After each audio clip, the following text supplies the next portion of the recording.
আসসালামু আলাইকুম। আজ আমি উপস্থিত দুধ পুলি পিঠার রেসিপি নিয়ে। এই দুধ পুলি পিঠা খেতে খুবই সুস্বাদু লাগে। আপনারা বাসায় এভাবে বানিয়ে খেয়ে দেখতে পারেন। এই পিঠা দেখতে যেমন সুন্দর তার থেকেও দ্বিগুণ এটি খেতে সুস্বাদু হয়। এই পিঠা বানাতে বেশি সময় লাগে না। বাসায় মেহমান আসলেও এই পিঠা বানিয়ে দিতে পারেন বা নিজেরাও বানিয়ে খেতে পারেন। এই পিঠা ছোট বড় সবাই পছন্দ করবে। প্রথমে আমি একটি কড়াইতে 700 গ্রাম 1 কাপ পানি দিয়েছি। তারপর আমি স্বাদ মতো লবণ দিয়েছি। এখন চুলার আঁচ বাড়িয়ে পানি আমি বলক উঠিয়ে নিব। আর আপনাদের যদি শুকনো চালের গুঁড়ো হয় তাহলে পানি বেশি দিবেন। দেখতেই পাচ্ছেন আমার পানি পর্যায়ে এসে বলক উঠে গিয়েছে। এখন আমি এখানে আটা দিয়ে দিব। আপনারা চাইলে ময়দাও দিতে পারেন। আমার হাতের কাছে ময়দা নেই, সেজন্য আমি আটাই ব্যবহার করেছি। আর আমি দিয়ে দিব 1 কাপ পরিমাণ চালের গুঁড়ো। আপনারা ময়দা বা আটা যেটাই দিন, এই ময়দা বা আটা দিলে পিঠাটা খুবই নরম ও তুলতুলে হয়, খেতেও খুবই ভালো লাগে। এখন আমি পানির সাথে এই উপকরণগুলো ভালোভাবে মিশিয়ে নিব। দেখতে পাচ্ছেন পানিটা একেবারে পারফেক্ট হয়ে গেছে। আর এখানে যদি পানি কম হতো তাহলে এটি সেদ্ধ হতে খুবই সময় লাগতো। এখন আমি নাড়া দিয়ে প্রায় 3 মিনিটের মতো সেদ্ধ করে নিব। চুলার আঁচটা মিডিয়াম টু লোতে রেখে আমি প্রায় 3 মিনিটের মতো সেদ্ধ করে নিয়েছি। আপনাদের ক্ষেত্রে সময় বেশি বা কম লাগতে পারে। এখন আমি এটি নামিয়ে ফেলব। দেখতেই পাচ্ছেন আমি কড়াই থেকে একটি বলে এটি নিয়েছি। কতটা সফট হয়েছে। এখন আমি এটি ভালোভাবে মথে নিব। আমি একেবারে পানি দিয়ে দিয়েছি, তার জন্য দেখতে পাচ্ছেন কতটা পারফেক্ট হয়েছে। আর যদি আমি কম পানি দিয়ে মথে নেওয়ার সময় বারবার পানি দিতাম, এটা এত সফট ও সুন্দরভাবে হতো না। এখন আমি ভালোভাবে মথে নিব। আপনারা রুটি বানাতে যেরকম খামির তৈরি করুন, সেরকমভাবে একইভাবে খামির তৈরি করে নেবেন। আমার খামিরটা মথা হয়ে গেছে। এখন আমি একটি কাপড় দিয়ে এটি ঢেকে প্রায় 10 মিনিটের জন্য রেস্টে রেখে দিব। আর এই সাইডে আমি একটি কড়াইতে দারচিনি ও 2টি এলাচের মুখ ফাটিয়ে দিয়েছি। আর আমি এখানে প্রায় আধা কাপের মতো চিনি দিয়েছি। এখন আমি মিডিয়াম টু লোতে রেখে এই চিনিটা আমি শিরা তৈরি করে নিব। খেয়াল রাখবেন যাতে নিচ দিয়ে লেগে না যায়, নাড়া দিয়ে রাখবেন। একেবারে বেশি নাড়া দিবেন না, তাহলে এটি দলা পেকে যাবে। হালকাভাবে নাড়া দিয়ে নেবেন। আমার হাতের কাছে মিঠাই নেই, সেজন্য আমি চিনি দিয়েছি কালারটা সুন্দর হওয়ার জন্য। আপনাদের কাছে মিঠাই থাকলে মিঠাই দিয়ে নেবেন। এখানে আমি 1 বাটি পরিমাণ নারকেল কোড়ানো নিয়েছি। দেখতে পাচ্ছেন শিরাটা আমার যে সময় লালচে কালার হয়ে এসেছে সে সময় আমি নারকেলটা দিয়েছি। নারকেল দিয়ে এখন ভালোভাবে মিশিয়ে নিব। এই পর্যায়ে এসে এখানে আমি প্রায় আধা কাপের মতো চাল ভেজে আমি ভালোভাবে গুঁড়ো করে নিয়েছি। এখন আমি সেগুলো দিয়ে দিব। আপনারা যদি নারকেলের পুরের ভিতরে এই চালের গুঁড়ো দেন, ভাজা চালের গুঁড়ো, তাহলে খেতে খুবই সুস্বাদু হয়, খেতে একেবারে দারুণ মতন হয়। আর এই টেস্টটাও অনেকটাই বেড়ে যায়। এখানে আমি ভাজা চালের গুঁড়ো একেবারে দিয়ে দিব না।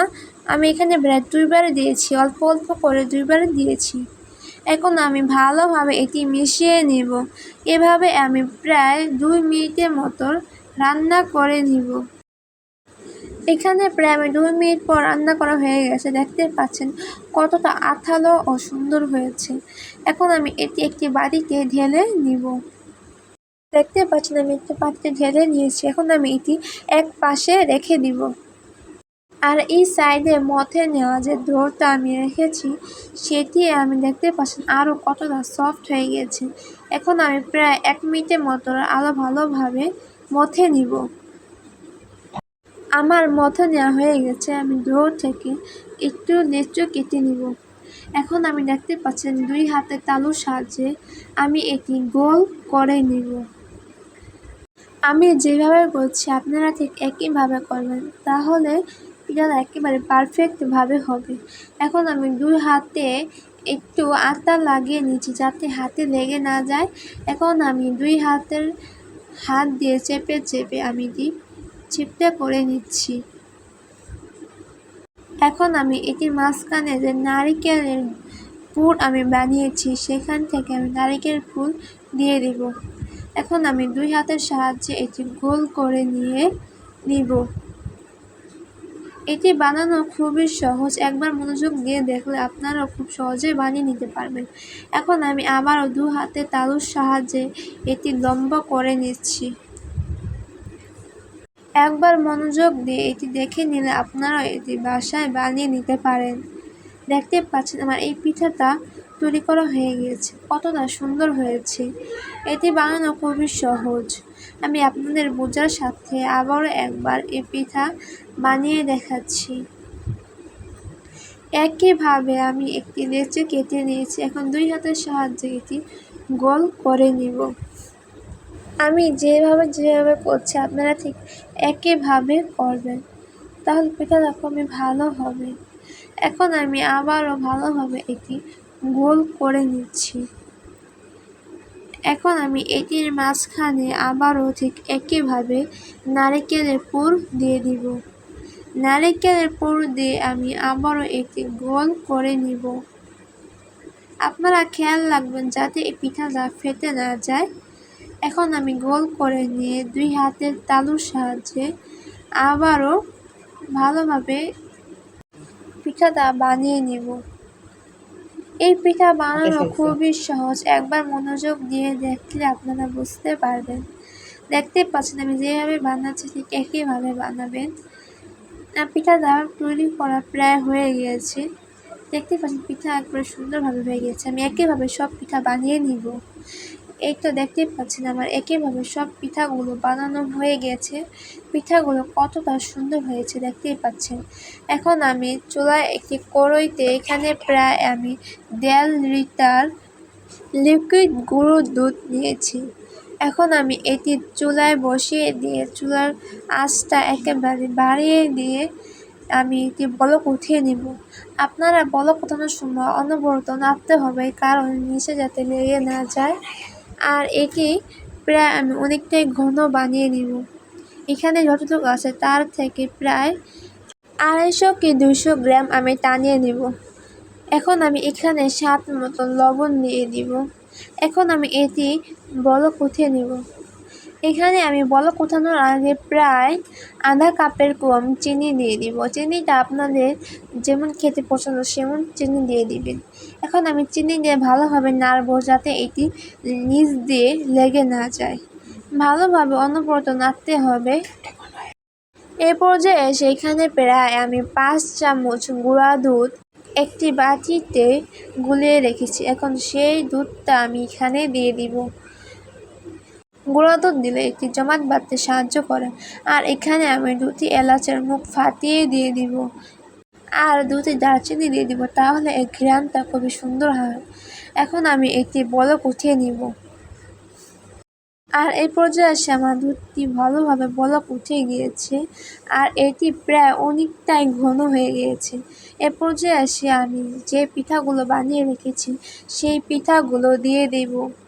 পিঠাগুলো দিয়ে হালকাভাবে নাড়বেন যাতে পিঠাগুলো ভেঙে না যায়। পিঠাগুলো দিয়ে হালকাভাবে নাড়তে হয়, কারণ তা না হলে পিঠাগুলো কড়াইর তলায় লেগে যেতে পারে। এখন আমি ভালোভাবে হালকাভাবে এটি নেড়ে নিব যাতে নিচের তলায় লেগে না যায়। এখন আমি দুধটা আবারও বলক উঠিয়ে নিব আর এটি অনবরত নাড়তে হবে।